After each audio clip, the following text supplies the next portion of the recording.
Hey guys, and welcome back to this channel. In this video I'll be showing you guys how you can fade to black on your videos in CapCut PC. So there are two ways to do it.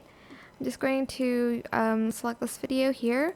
So you can either go, this is the quick and easy way, go to animation, select the out animation and select fade out. You can also adjust the duration here as well. Or you can also select your video, go to opacity, put the keyframe at 100%, and to fade it to black, you're going to make the opacity to 0.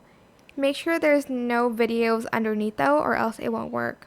Also, this is also the same way as if you want to add in a fade in animation, like that.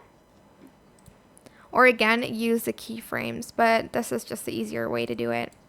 Hope this tutorial is helpful for you guys. Don't forget to like, comment, share. Also subscribe to this channel if you haven't done that already. If you have any more questions about this video, just leave it in the comment section down below. I will try my best to answer them all for you guys. If you found this video helpful, please click the thanks button above the description box down below. Thank you so much for watching. Bye!